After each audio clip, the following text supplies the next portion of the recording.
Pregnant mother fought for her life to overcome COVID-19. Hi, baby. Hi, baby. Hi. Oh. Little Anna had not hugged her mom in almost a month when they were finally reunited. Ashley Doke joins us now to share her story. Ashley, good morning to you. Good morning. How are you? I'm doing well. Thank you for your time today. You fought COVID-19. Take us back, and then we'll talk about your story with your babies. What were your initial symptoms? Well, so I was pregnant. I was about 15 weeks pregnant, and I just thought that I was having really bad pregnancy symptoms, but I had a cough, and I couldn't keep anything down. So I went to the ER because I was concerned for the baby. So with my just not being able to keep any food down and my cough, they decided to test me. And I got the results about 10 hours later, and it came back positive. So just a cough, really. Really a cough. How long ago was this, Ashley? The cough started on March 12th, and I was tested on March 22nd. And then I was admitted to the hospital after 3 ER visits on March 26th. Ashley, as I'm talking to you, I can't help but notice that you're still breathing a little heavily, and you have this little cough behind. Is this the residual from COVID? So after talking to the doctors, they said since I was really sick, this is probably just my body healing now. And since I didn't really get to heal in the hospital because of so much going on, so it's probably my vocal cords and my esophagus just sore from the intubation. But they said it's probably just residual from the virus. And this has come, what, a month? We're about a month later? Yeah, this started about 3 days ago. When you were at the hospital, they put you in a medically induced coma. Is that what happened? Yes, ma'am. And how long? Oh, sorry. Go ahead. How long were you in the coma? Tell us about what it was like in the hospital. What happened?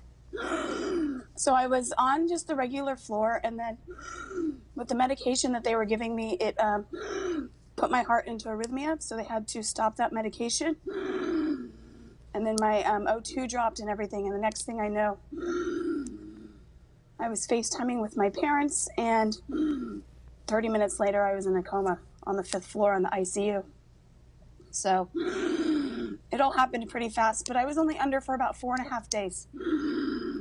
I was very lucky. You are expecting your second child. How's the baby doing? Baby's great. I'm 19 and a half weeks pregnant now. I get an ultrasound on tomorrow, Friday. They're going to do the big 20-week scan, so we get to check on everything, but seems like nothing affected the baby, and I don't know, I came out of the hospital with a big belly. It was huge. It's great. So for people that didn't know I was pregnant, it's quite a shock. So people, you had not told your family and friends that I told my close friends and close family, and we told my work. But last year we experienced a miscarriage, so we were just kind of keeping everything a secret. And we were going to surprise the world in September, but I guess this is a great way to get a baby announcement out there. A baby announcement, and the baby's doing okay. Yeah, baby's great. I have to imagine. I mean, I don't know if you know, I have 4 kids, and I was just had a baby last year. Congratulations. Thank you. It's a scary time already, a stressful time already, because you want to make sure that the baby's okay. What was that like for you, knowing that you're pregnant, and then when you woke up and you were out of the coma, did you immediately, I got to assume you immediately thought of your baby? Well, I immediately thought of my daughter first, and because you have another child. Yes, my 2.5-year-old Anna.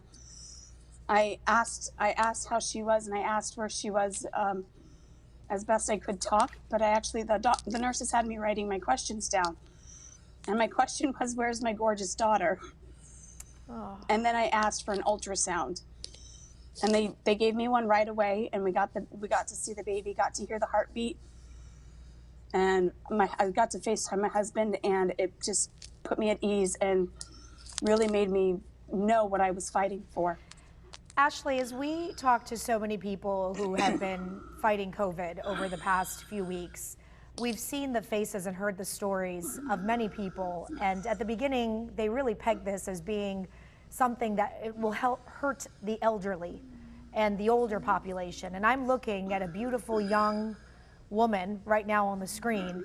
I don't want to put you on the spot, but I'm very curious to know, and if you don't want to answer, just say, Shali, I don't want to answer, but did you have any other underlying conditions or anything that you wanted that could have put you more at risk to be going through this? I mean, besides my pregnancy, and if we're being honest, I'm not the healthiest person. I mean, I don't work out 5 days a week and I don't eat the best.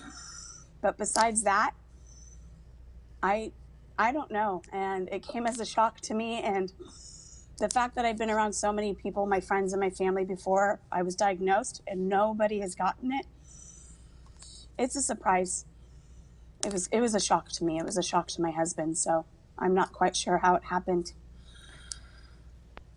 Ashley, people who are watching right now, and I appreciate you doing this because I know it's a lot to be able to share your story, and it's very brave, but there is a message here. And you know, even over the weekend, we saw quite a few people out on the street still protesting. If you had a message for San Diego right now about COVID-19, coronavirus, even though most people will recover from it, I mean, we're learning that, but you still go through something. You still go through something. What would your message, what would you want to tell San Diego right now?